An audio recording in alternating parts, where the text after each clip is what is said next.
Este programa es presentado por Gama. Sin ti no hay nosotros.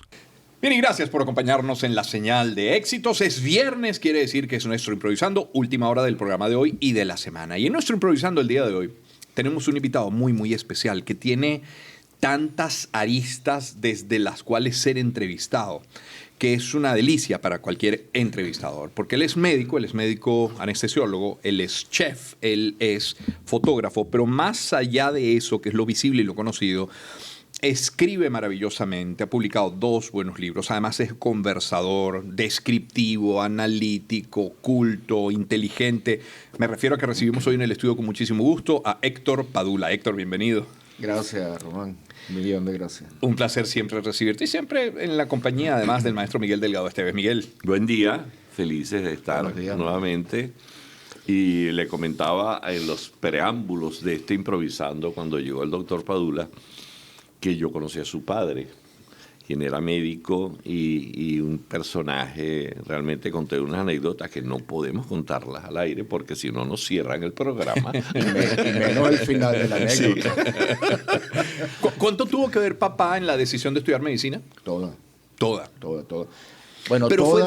¿fue de eso que voy a complacer a mi papá o te logró seducir? No, hizo un método contrario, que fue decirme, cuando nos presentaba, decía, este es el hijo Luis, el pequeño, Carlos, el del medio, y este es mi hijo Gafo.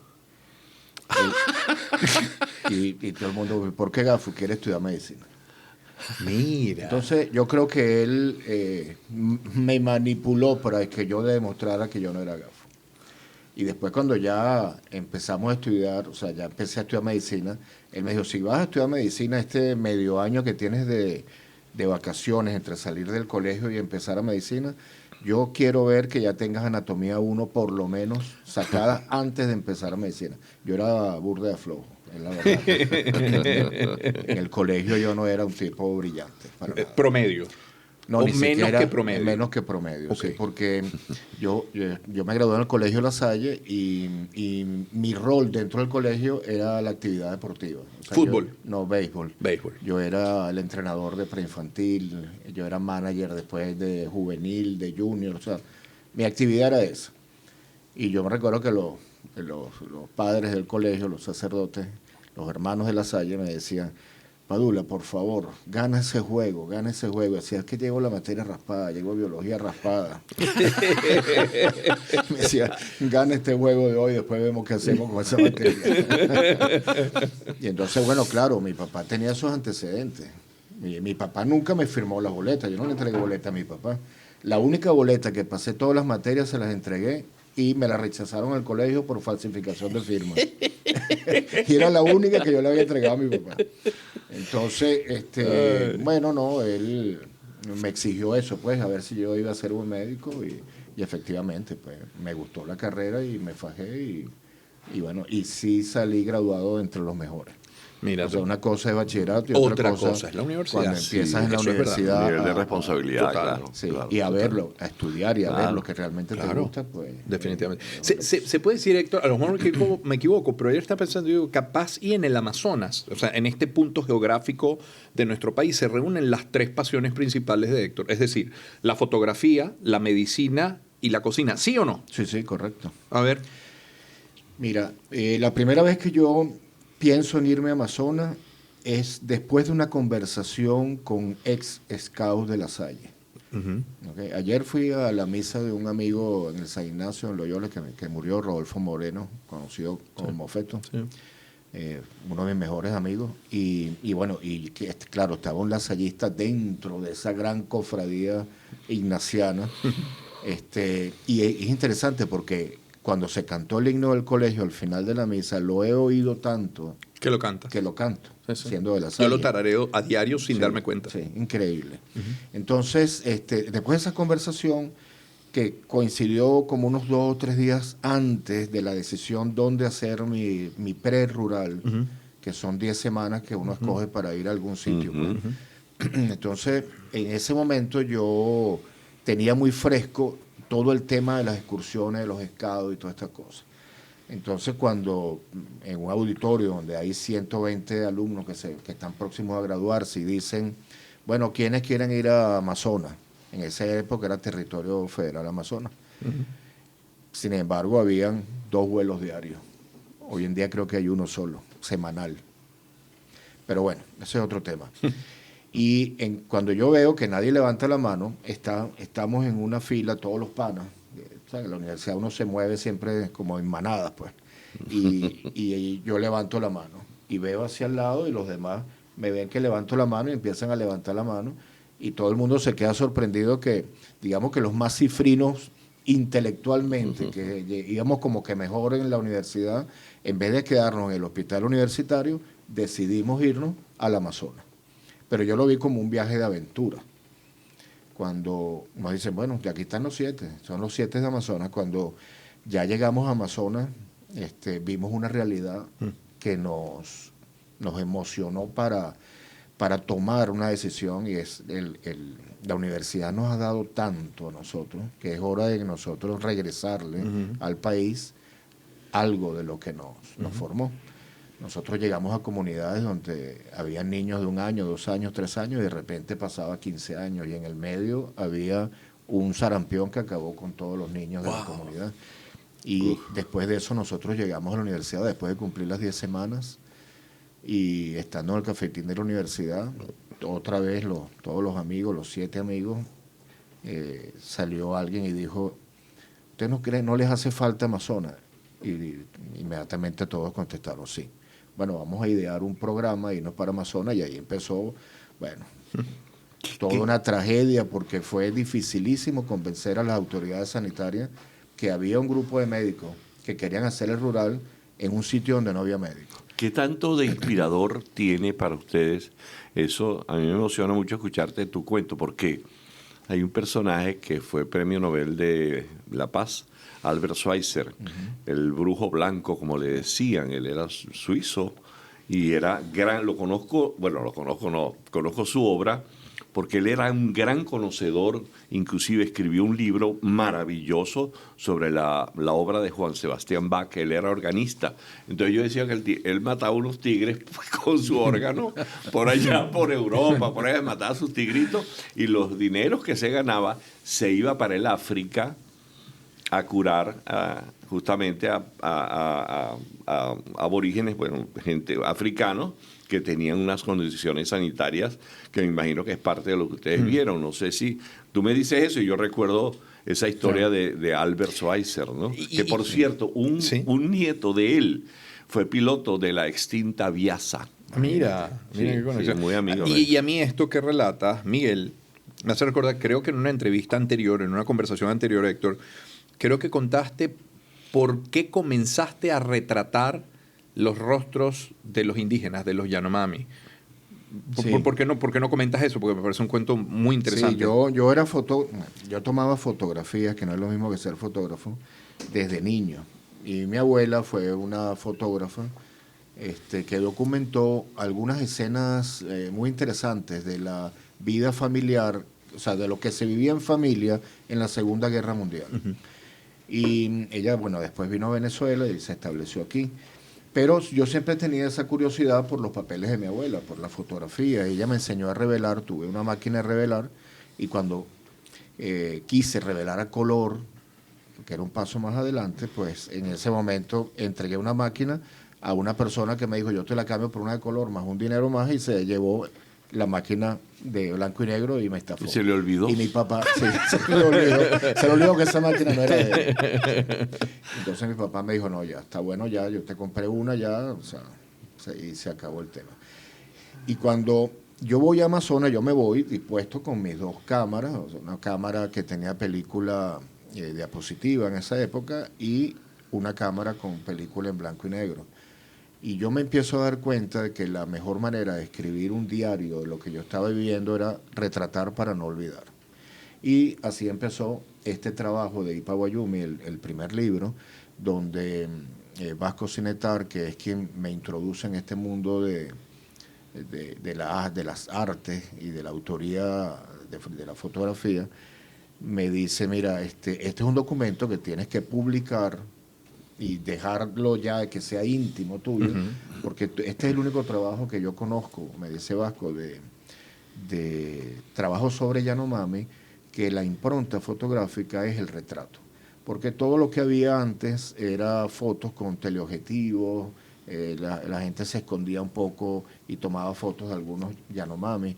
En el caso mío no, en el caso mío la cercanía entre la salud, la enfermedad, la vida y la muerte con el Yanomami me hizo ser pues prácticamente uno de ellos, y el hecho de vivir con ellos existía conmigo una confianza que se dejaban retratar. Incluso las primeras fotos llegaron a ser, bueno, la identificación de sus historias. Sí.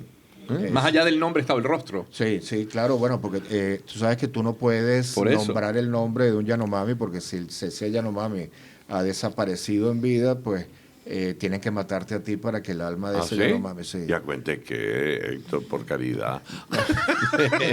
No se ve bien, ¿verdad? Tú sabes que yo recuerdo, me estás hablando de Yanomami, imagino que tú conoces expresiones en Yanomami hace muchos años. A mí me regaló la doctora Inga Steinfort de Guest, claro. Su libro Uriji-Hami. Sí, sí. Y ese libro es un libro precioso sobre los Yanomami. Uriji-Hami, creo que es, si no me falla, algo así como entrando en la selva, adentrándose en algo así se llama. Sí. Tú ya hablas Yanomami. Si quieres hacemos una entrevista, porque yo hablo Yanomami. Yo hablo Yanomami. Entonces vamos a hacer una entrevista en Yo Yanomami. A veces te escucho y siento que estás hablando Yanomami. La verdad, sí. Que no es lo mismo que ya sí, mami, ¿no? Sí. Tú sabes que hay una grabación de hace muchos años, hay un mundo de anécdotas alrededor de esto, cuando el quinteto, el glorioso, el quinteto Contrapunto, hizo una grabación que la solista fue Morela Muñoz, que era un setoconao. Y resulta que, ¿tú te acuerdas de eso? Que decía así, mira, un setoconao, y yeme yo miñuquitoco, y yeme yo cotoconao, y yeme yo miñuquitoco, y yeme yo cotoconao. Repite de... Chicucuticurico taco, chicucuticurico tataco, chicucuticurico tataco. Y yo me yume miuquito, que yo me yo cuesto conao, y yo me yume miuquito, cuesto conao, un seto conao.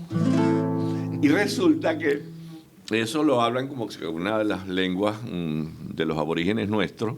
Y hay una amiga nuestra, compañera de posgrado de Alicia, mi esposa es licenciada en letras, y en el posgrado un día yo le digo, chica, ¿qué? ¿Tú sabes la traducción de esto? Y yo empiezo a cantar, me dice, yo soy experta en lenguas aborígenes venezolanas y eso no existe.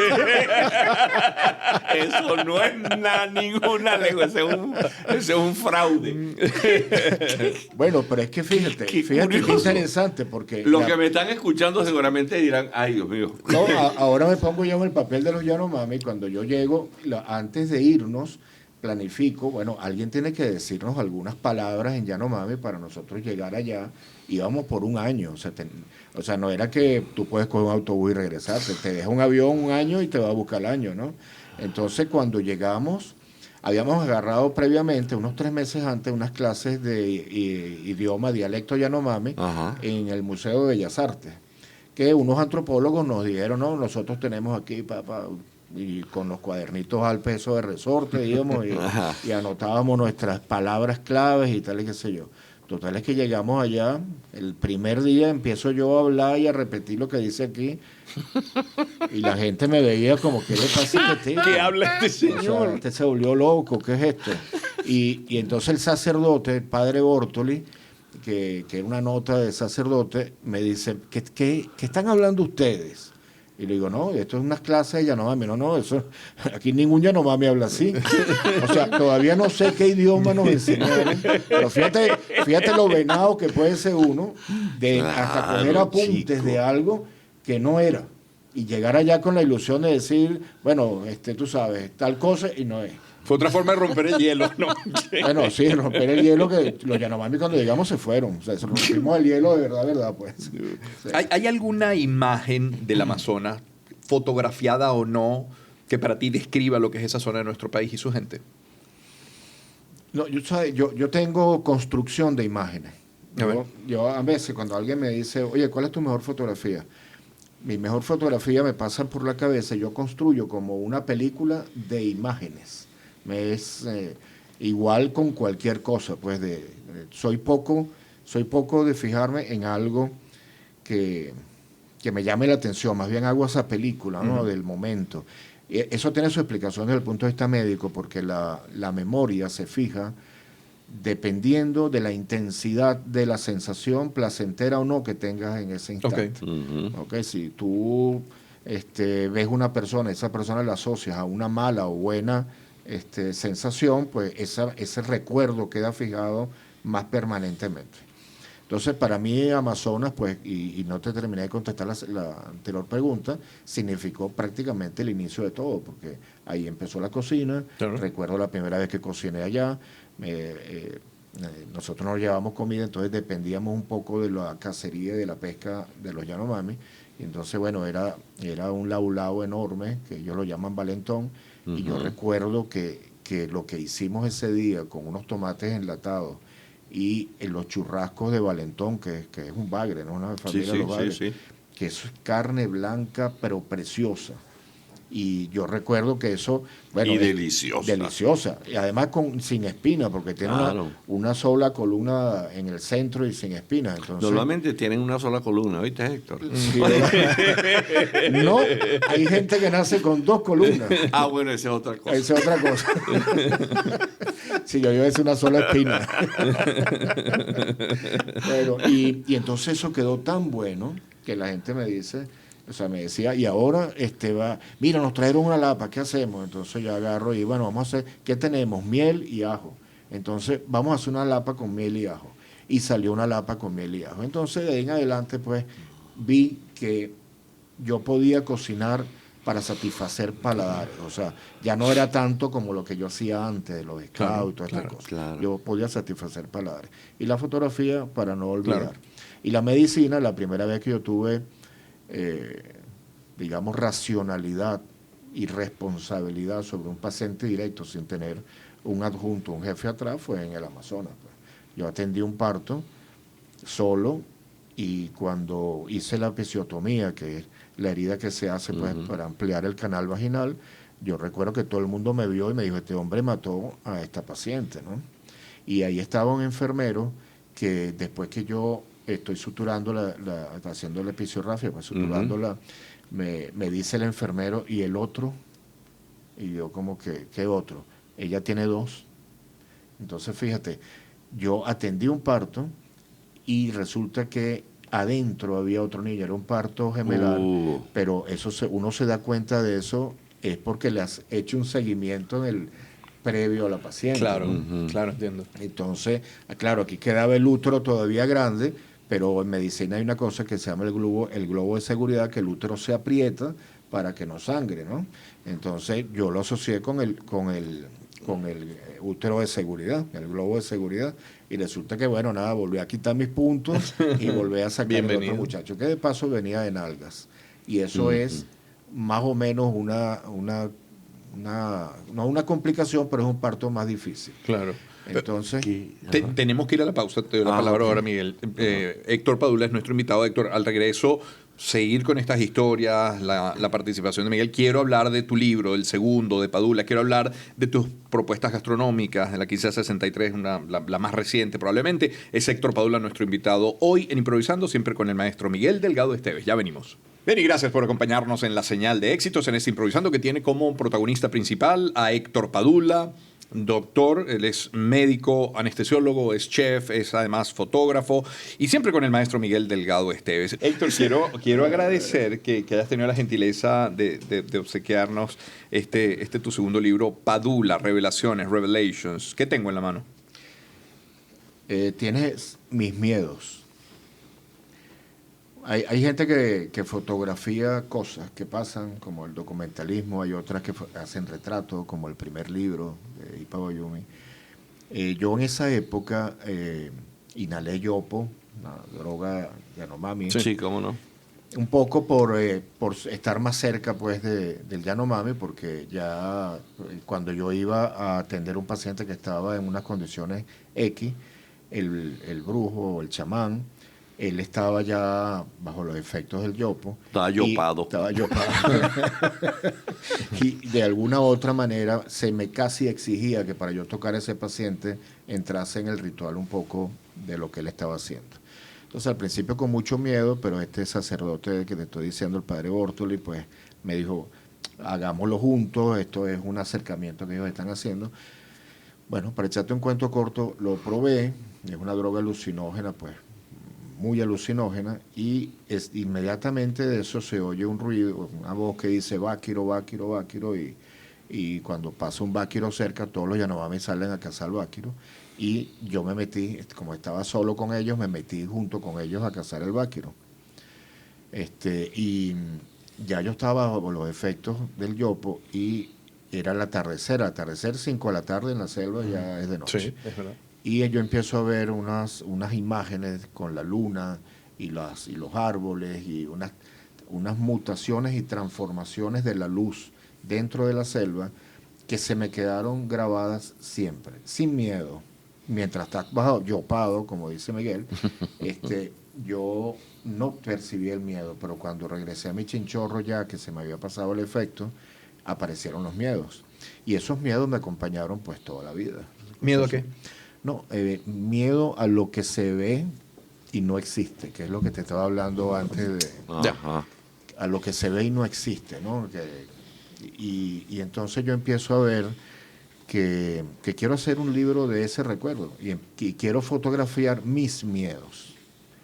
Pero claro, para yo fotografiar mis miedos tenía que meterme en la selva de noche solo para yo sentir, y sin los efectos del yopo, para yo poder con mi cámara convivir con la oscuridad de la selva nocturna y lo que pasaba en esa selva. Hay una palabra que describe lo que yo acabo de percibir apenas hojeando algunas páginas. Ansiedad. Sí, claro. Es lo primero, Sí, es sí, lo sí, primero sí. que tengo en este libro. Abro el libro, veo 3, 4, 5 imágenes y es ansiedad, Sí. dinamismo, vértigo, Sí, ansiedad. vértigo, sí. Si no percibes eso, yo no logré el objetivo que yo quería con ese libro, porque ese libro es un libro emocional, no es un libro donde tú vas a decir, mira qué bonita esta persona, porque no hay personas, es un paisaje inanimado, es como los orígenes del mundo, o sea, así lo percibo.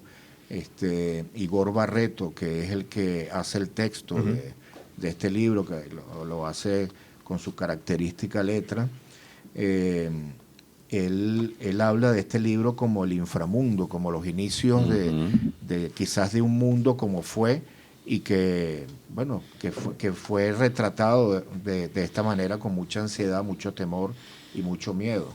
Y ahí empiezan a aparecer unas figuras que realmente son deformaciones de lo que está pasando entre la ansiedad y el miedo. Empiezas a ver cosas que realmente no están. Tú sabes que nosotros somos muy amigos en mi casa de Igor Barreto, ¿no? Entonces leí el prólogo, la presentación del libro, entonces y fue inevitable que yo recordara en una grabación de un programa de los que yo hacía con Pedro León Zapata, que ahorita lo estoy haciendo con Laureano Márquez, bueno, hace varios años, pero es inevitable recordar esta anécdota porque él habla ahí de 2 fotógrafos ciegos. Sí. Miller y no me acuerdo el apellido del otro. Ajá. Entonces, yo le digo, estábamos hablando Zapata y yo sobre el impresionismo francés. Y entonces, Degas, el pintor, él se quedó ciego y siguió haciendo esculturas. Pero entonces yo le dije a Zapata, no, porque sabes que él era ciego. Degas era ciego. Le digo, no. Si tú me sacas a tu pintor ciego, yo te saco a mi músico sordo.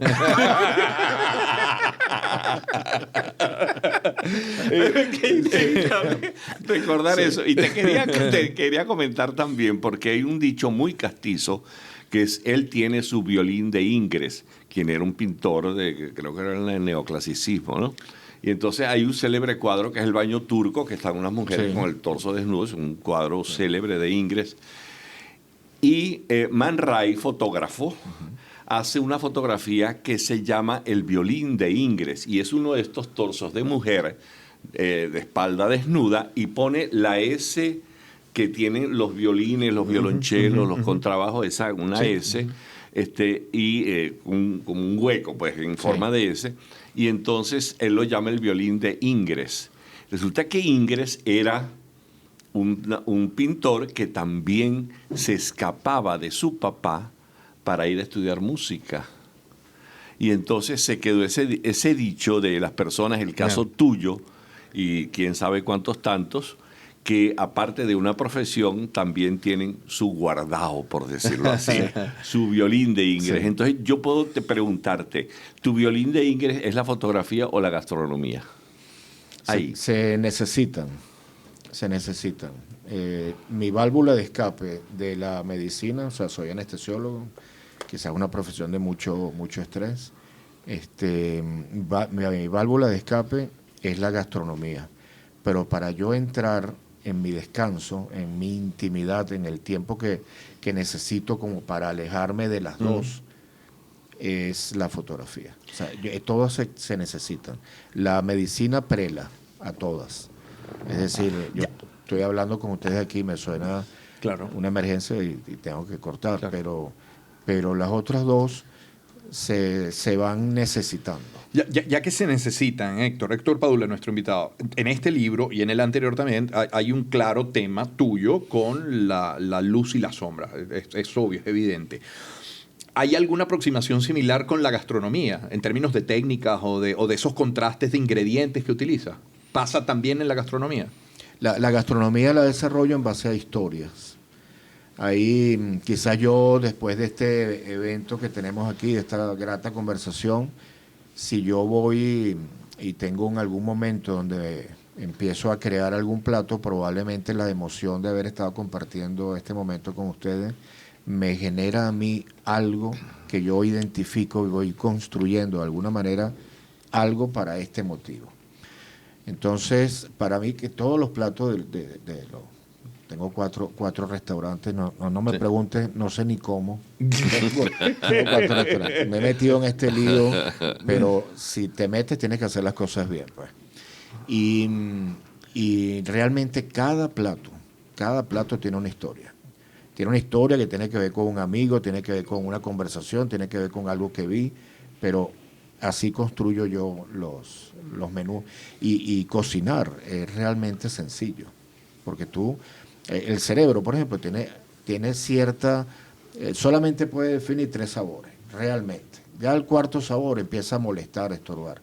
Y solamente cerebros muy, muy entrenados gastronómicamente son capaces de definir ese cuarto sabor, ¿no? Entonces, esa comida que tú ves. ¿Cuáles son los sabores? Salado, amargo, cítrico y dulce. Y el quinto sabor, que es el umami, que es el sabroso, realmente, ¿no? O sea, umami. Qué rico. Fíjate que hemos hablado mucho de mami. Hemos hablado de yanomami, de umami. Sí. Probablemente esa palabra me la enseñaron los antropólogos allá en el museo. Sí. Mira, entonces ese sabor, que no es otra cosa que la caramelización de las proteínas y de los vegetales, es lo que le da a la comida el sabor sabroso. Claro. Entonces, en mi comida siempre es necesario que existan elementos crocantes, 2 elementos de sabores definidos, para que el comensal pueda de alguna manera decir, bueno, si esto me lo están ofreciendo como X, Y, Z, defino en mi cerebro X, Y y Z, y uso elementos distractores como para que entre X, Y y Z exista algo que te rompa para que tú puedas percibir otra vez ese X, Y, Z. Es como un buffer, ¿no? Como un catalizador. Pero eso es fácil, en realidad no es difícil. Técnicas, tienes que mantener técnicas adecuadas, pues, para no dañar la materia prima. Claro. Pero lo más complicado en cocina es hacer un menú. Hacer un menú de un restaurante es sumamente complicado. ¿Y tienes 4? Tengo 4, pero sí. Pero repite el mismo menú en los 4. No. Es más complicado todavía. Sí, esa es mi preocupación. Que además me encanta, Héctor, perdón que te interrumpa, ya seguimos, pero está Recoveco, está la oficina, Tostado, sí. Y la Quinta 63. No solamente los platos tienen historia, es que el propio nombre del restaurante también la tiene. La Quinta 63 tiene la suya. Sí, la Quinta 63 tiene una historia que en realidad no se iba a llamar así, se iba a llamar de otra manera. Y bueno, nosotros hicimos ese restaurante con mucho esfuerzo porque nos agarró plena época de crisis, después pandemia. Entonces, bueno, Fueron muchísimos problemas, tú sabes, económicos para poder abrir el local y teníamos un nombre. Ese nombre entonces lo cogió un restaurante que está 2 cuadras más abajo y después cogimos otro nombre que lo agarró un restaurante que está en el Latillo. Entonces, bueno, cuando fuimos a abrir el restaurante no tenía nombre y que le pusimos el nombre de La Quinta, pues, que es La Quinta 63. Y afortunadamente, porque el nombre es pegajoso, fue reconocido rápidamente y es fácil de recordar. Y ese restaurante nace en una necesidad que tuve de agrupar pasiones. Yo tuve una galería de arte hace muchos años y esa galería de arte pues conocí a muchos artistas en esa época de la Cristóbal Roja, de la Escuela Cristóbal Roja, y hice mucha amistad con Samuel Baroni. Y Samuel Baroni, pues, siempre he estado en contacto con él y lo invité a participar en este proyecto de hacer un restaurante con una instalación de un artista y que todo el restaurante fuese una obra de un artista. Y para el reto que nos pusimos los dos, yo traje la selva nuevamente al restaurante y le dije, yo quiero hacer un restaurante que sea una caja verde, la selva metida en una caja verde. Y Samuel, con el ingenio que tiene, pues fuimos trabajando y hicimos ese restaurante que es una caja de zapatos con una selva dentro. No, nos está atropellando el tiempo. Sé que Miguel tiene un planteamiento y yo tengo otro. Te voy a dejar el mío y lo incorporamos con el de Miguel. Quiero saber qué peso tiene la fe en todo lo que haces, en la cocina, en la medicina, en la fotografía, Miguel. Y lo que te quería decir, porque tú navegas entre dos manifestaciones del arte, la fotografía y la gastronomía. ¿Y cómo te llevas tú con la música? Me llevo bien. ¿Sí? Fíjate que yo duermo a todos mis pacientes con música. Yo apago las luces del quirófano, solamente dejo a mi enfermera cerca del paciente y la instrumentista sin tocar los instrumentos de hierro, porque si la gente oye el hierro chocando y asocia que todos esos hierros van a ser usados en su cuerpo, pues es una sensación desagradable. Entonces yo apago las luces completas del quirófano, dejo una luz central que ¿Y qué música les pones, Héctor? Yo hago una lectura digamos, de la edad del paciente, de lo nervioso que puede estar o lo agitado, porque a veces la gente entra muy parlanchín y eso es un signo de ansiedad también. Entonces hago una lectura y tiendo a usar generalmente música clásica en algunos casos, pero cuando veo que la persona no va por la música clásica, uso mucho jazz, slow jazz, uso mucha música, no música New Age, sino esa otra corriente que es un poco menos cerebral, más tranquila. Reggaetón nunca. Gracias. Nunca. Y solamente un paciente pidió una vez reggaetón y yo le dije, mira, yo no tengo reggaetón. Me dice, no vale, yo estaba echando broma. Con reggaetón a lo mejor entras por una fractura y sales sin apéndice. Capaz. Sí.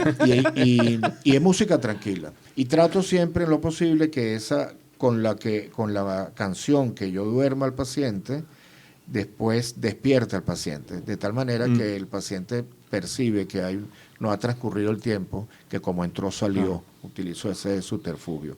Claro, ya en el periodo, cuando está ya los cirujanos y yo pues ya trabajando y el paciente está anestesiado, entonces sí ponemos la música que queremos oír. ¿Okay?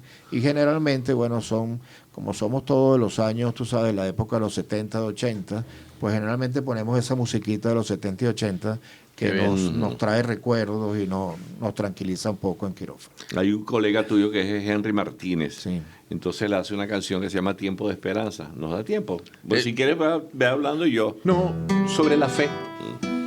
¿Qué peso tiene la fe en todo lo que haces, Héctor? No, todo también, o sea, sería muy mezquino el pensamiento si no dejamos a la fe como el inductor de todo lo que hacemos, pues, porque uno de mis nortes no es producir para mí, es producir para que alguien de alguna u otra manera pueda seguir mi labor. O sea, en este caso, por ejemplo, de los restaurantes tengo a mi hija Andrea, que es la que se ocupa de todo y eso a mí me permite ir al punto central, que es la creatividad. La creación, claro. Y ella se ocupa prácticamente de todo. Entonces, eso para mí ha sido una bendición y siempre, yo no lo digo, pero ojalá ella pueda seguir lo que yo he estado haciendo en gastronomía. Y tengo una hija que está en el sector salud, que es nutricionista, y ella pues de alguna manera ha seguido los pasos médicos también. Y tengo a mi otra hija que es comunicadora social y bueno, y trabaja en todo este tema de las redes y todas estas cosas que nos ayuda a todo. Entonces yo tengo fe en mi familia, tengo fe en el futuro y eso lo traduzco en la esperanza que todo eso continúe. Sí, yo no sé cómo la gente puede vivir sin fe, porque es hacer un trabajo que sabes que no va a llegar a nada con tu partida. Okay, entonces la fe para mí es importante. Recomendar de Héctor Padula, Recoveco, La Oficina, Tostado Quinta 63 y ahora su segundo libro, Padula. ¿Qué lo puedo conseguir en dónde, Héctor? En la Sala Mendoza. En la Sala Mendoza. Gracias, Miguel. Bueno, un gustazo. Lo que te estaba tocando era una canción así como fondo, una canción de un colega tuyo, Henry Martínez, y esa canción se llama Tiempo de Esperanza y tiene mucho que ver con la fe, de la cual hablabas. Qué bueno. Gracias, Héctor. Gracias a ustedes. Privilegio. Un privilegio, gracias, ¿verdad, Héctor? Un placer recordar anécdotas de cuando éramos estudiantes. Eiteje, Bruca, Totijitabe. Urigia Jami. Ok. ¿Qué dijiste, Héctor? ¿Qué dijiste? No nos dejes con eso. He pasado un bonito día. Ay, qué bonito. Héctor Padula, Miguel Delgado Esteves, este Ahora fue dime nuestro tú, improvisando. Ni él sabe. No, yo te entendí. Yo te dije adentrándonos en tu selva. Ok. ¿Qué pareció? Improvisando, mano. Feliz fin de semana. Pásenla bien. Este programa fue presentado por Gama. Sin ti no hay nosotros.